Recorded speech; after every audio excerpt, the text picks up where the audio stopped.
Connie Margota was born in Rockville, Connecticut on July 31st, 1976, to parents Cindy and Kenneth. Connie was one of four siblings, having two sisters, Marlise and Leslie, and a brother, Keith. The Margota children grew up in Vernon and Ellington. Connie attended Ellington High School, where she graduated in 1995, after which Connie attended the University of Connecticut. She attained her undergraduate degree in 1999 and began working as a pharmaceutical sales representative for Reckitt Benckiser.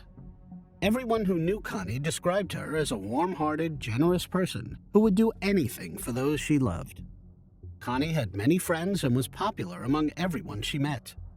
In the early 2000s, Connie told her close friends about a man she had met. His name was Richard DeBate, and Connie was smitten. He was a handsome man who treated Connie like a queen. When Connie was introduced to Richard's family, they immediately knew that she was the one for him. Richard, or Rick as he was known, was born on July 29, 1976, to parents Richard Sr. and Julie DeBate. He grew up in Manchester, Connecticut, and graduated from Manchester High School in 1995. After finishing high school, Rick attended technical school before beginning his career in computer network administration. Ricky and Connie married on July 4, 2003, and had two sons, RJ and Connor.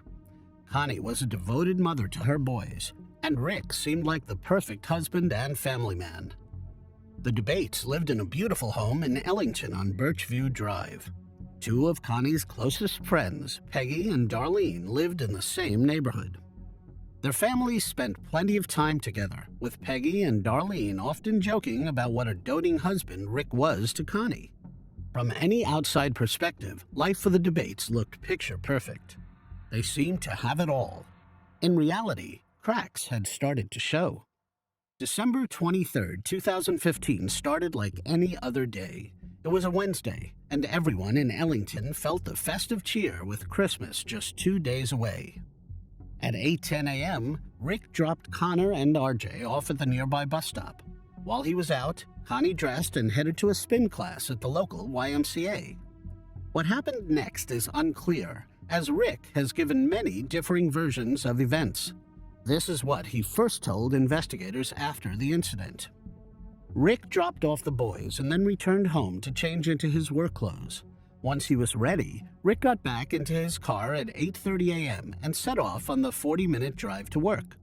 He wasn't on the road for long until he realized his laptop was still at home. Rick couldn't work without it, so he went onto his cell phone and emailed his supervisor that he would be late. As Rick looked at his phone, he happened to see a security alert about a silent alarm that had been triggered at his home. He mentioned this in the email as well. Rick headed back home and cautiously went inside. Rick heard a noise coming from upstairs, and upon further investigation, it sounded like someone was in their main bedroom. The door was partially opened, and when Rick looked inside, he was confronted by a masked intruder. It was a large-framed man standing roughly 6 foot 2 inches tall, wearing a dark green camouflaged outfit and mask. The intruder pulled out a knife and told Rick something along the lines of, "Give me your money, your wallet, and your pins, and if you don't, I'm going to wait here for your wife and kids." The man had a deep voice, which Rick compared to sounding like Vin Diesel.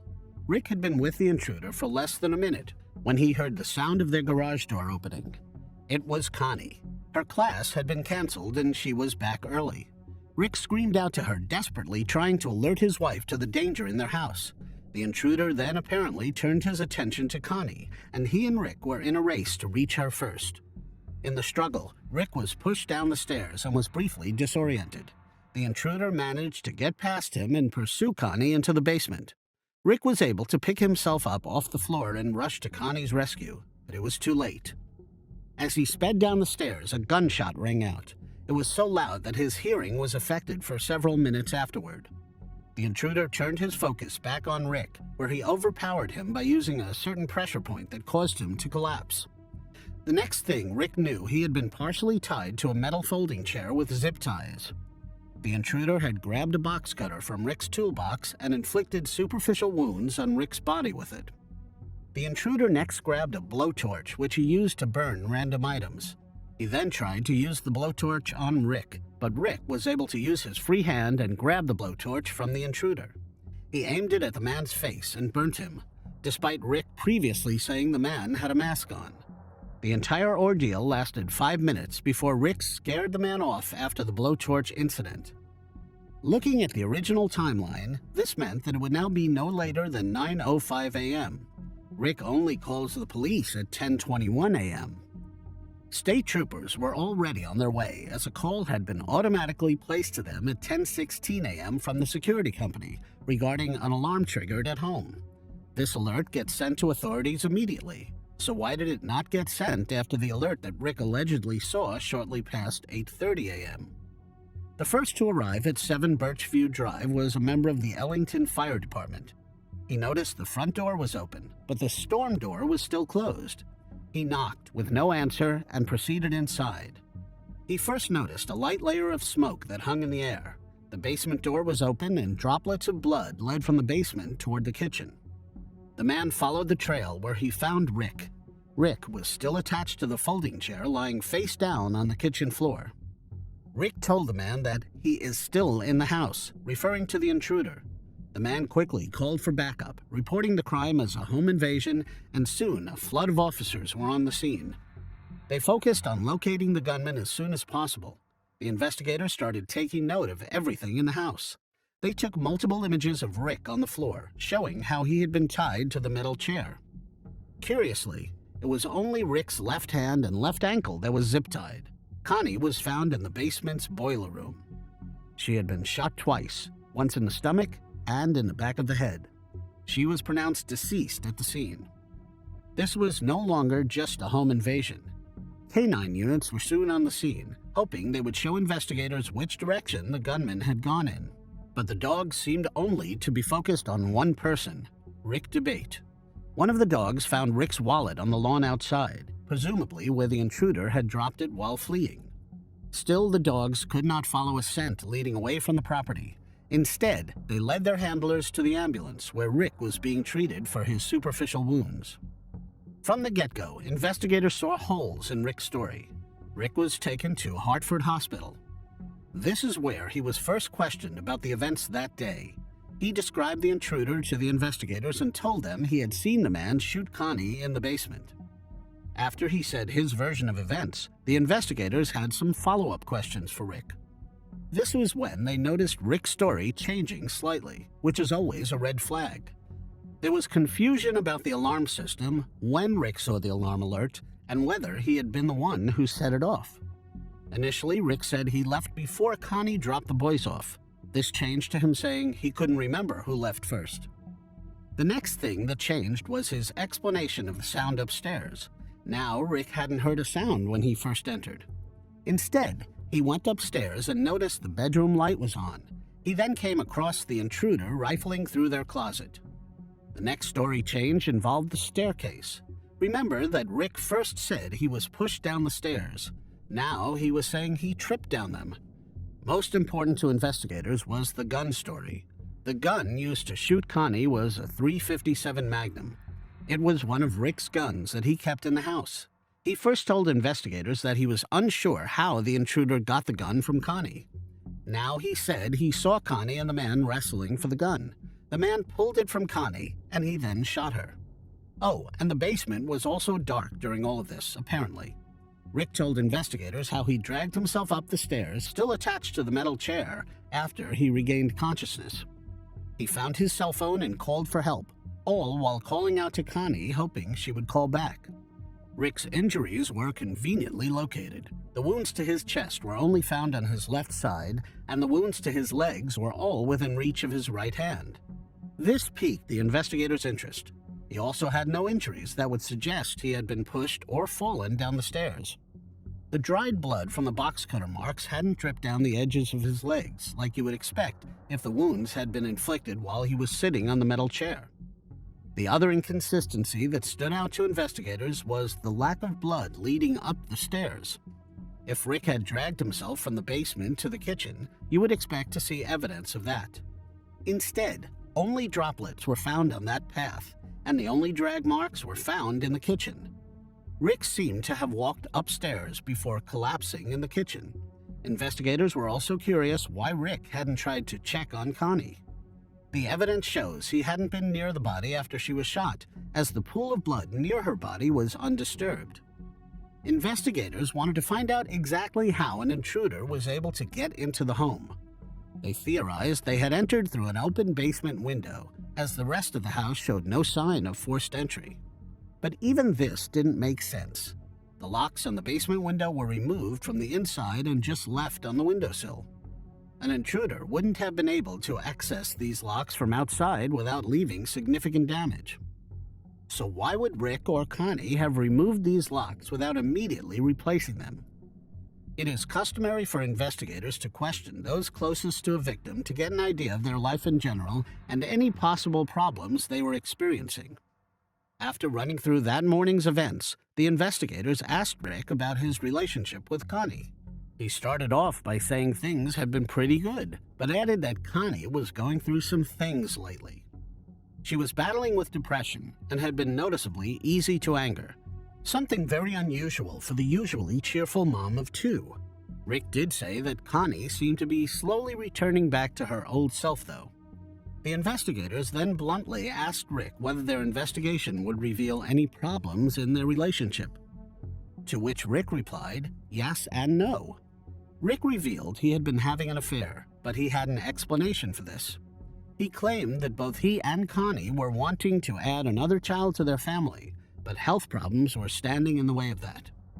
Connie was unable to conceive, and after several attempts, they decided to explore a different route. Rick told the investigators about Sarah, an old friend from high school who was newly divorced. Sarah also happened to want to have a child. Rick explained that the three of them, meaning Rick, Connie, and Sarah, got together and came up with a plan that Rick would get Sarah pregnant. Since the entire artificial insemination was so costly, the group agreed that Rick would sleep with Sarah and get her pregnant that way. He insisted that Connie agreed to the whole thing, even adding that it was actually mainly her idea. So how would the parenting work? Apparently, all three of them would co-parent the child together. The investigators couldn't make sense of such a bizarre story and felt skeptical that Connie would agree to something like that. They asked Rick more questions about the situation, and yet again his story started to shift. He told them that their baby was due in February 2016, but when asked whether Connie knew about the pregnancy, he wouldn't give the investigators a straight answer. If this had all been Connie's idea, surely she would have found out the good news as soon as Rick had. Rick then added that Connie and Sarah hadn't actually ever spoken.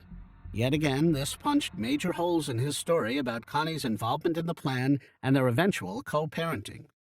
By the end of the conversation, the real story came out. Rick had been unfaithful to Connie for years leading up to her passing. Sarah's pregnancy was also unplanned. The investigators didn't try to hide their disbelief. They told Rick that his entire story didn't make sense and added that the evidence at their home didn't match what he said happened that morning. He insisted he wasn't responsible for what happened to Connie. After hearing about Rick's affair, the investigators focused on tracking down Sarah. She was able to give them a statement later that same day. Sarah admitted to knowing that Connie and Rick were married, but said Rick had told her he was getting a divorce. Rick told Sarah that he and Connie had been unhappy for years and that the divorce was a mutual decision. Sarah found out she was pregnant on June 18, 2015, and waited until August to break the news to Rick. But when Rick found out, he told Sarah he had recently hired a divorce attorney. Like many other things had been, this was a lie. Sarah and Rick were still in an active relationship shortly before Connie lost her life, even traveling to Vermont in mid-December 2015. During this trip, the pair discussed how they would break the news to Connie. Rick wanted to wait until after the holidays to tell her. During subsequent conversations with Connie's closest friends, investigators discovered that Connie would never have accepted Rick having a child with another woman. Connie shared everything with her close friends, who said she never mentioned Sarah or the child's situation. She would have undoubtedly told them if she found out Rick was unfaithful. While Connie's friends were none the wiser to Rick's affair, Rick's friends, on the other hand, did know about Sarah and the pregnancy. He told a friend how much he loved Sarah and that he was afraid Connie would leave him. The entire investigation team was in a precarious position. From the get-go, though, they felt that Rick was involved in his wife's slaying. This was something they kept private from the public. To everyone outside of law enforcement, they believed that an intruder had broken in and taken Connie's life, leaving Rick injured. Those close to Rick hadn't even considered the possibility that he had something to do with Connie's passing, and they grieved alongside him. While they clearly had a main suspect, the investigators didn't want to lose focus on exploring all possibilities. The Debates did have someone who would potentially want to hurt them. They had been involved in a long-standing legal battle with a contractor who worked on the house. Connie and Rick sued the man in small claims court after multiple problems with the contractor's work, and Connie had even expressed concern about her safety. The man was difficult to deal with, and Connie's car had even been vandalized twice in 2015. She believed the contractor was behind it. After these incidents, the Debates installed their security system and purchased guns. The contractor even came up multiple times when friends of Connie and Rick were questioned after her passing. But this lead fell flat after the contractor was found to have an airtight alibi on the day of the crime, and he didn't at all match Rick's description of the intruder. While no one other than law enforcement suspected Rick was involved in Connie's demise, many people noted odd behavior from him. He didn't seem to be grieving how you would expect. Not long after the incident, Rick placed a message on the neighborhood group asking everyone where they liked to get takeout food. This seemed off for a man who had recently lost his wife in such traumatic circumstances. As investigators peeled back the layers of the Debates' lives, they uncovered some glaring financial issues. Money was going out faster than it was coming in, and Connie felt like all the responsibilities were resting on her shoulders. She told her close friend she was thinking about separating from Rick, and even had a file on her notes app titled, "Why I Want a Divorce."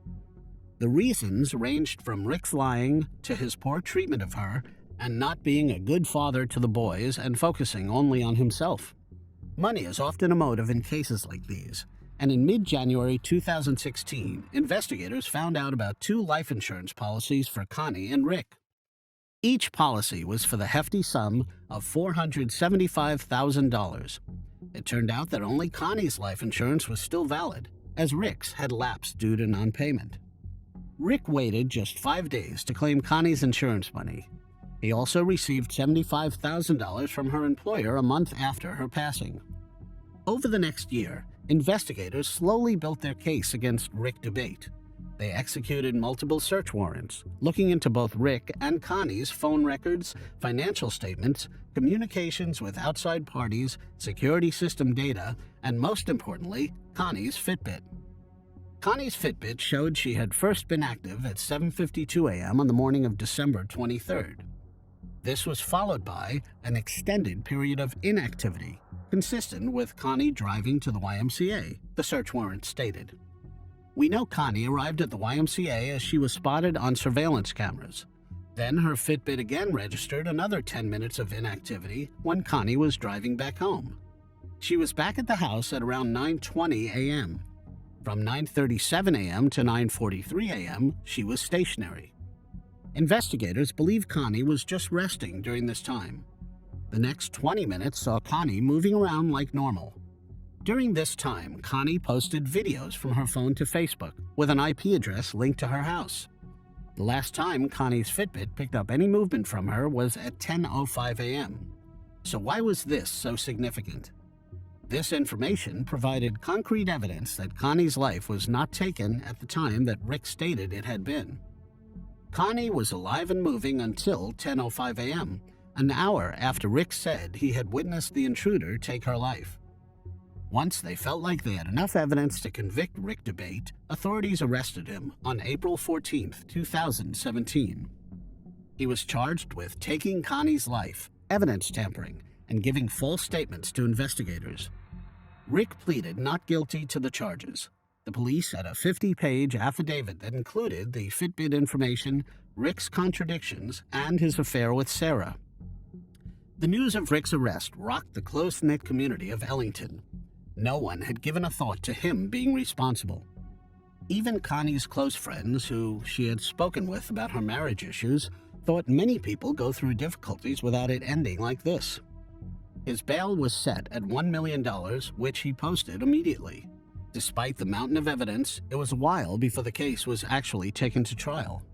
It had been postponed twice before it kicked off on April 5, 2022. From his arrest to his trial, Connie's case received a lot of media attention. It became known as a case that was solved by a Fitbit, which Connie's family didn't approve of. They felt that it took the focus off of Connie to get a catchy headline. While it seemed like the prosecution had a clear-cut case, the defense was able to bring forward some damning information. Unidentified DNA had been found in the home in 6 separate places. This DNA coincides with Rick's story about the intruder starting off in their closet, moving down the stairs, and ending in the basement.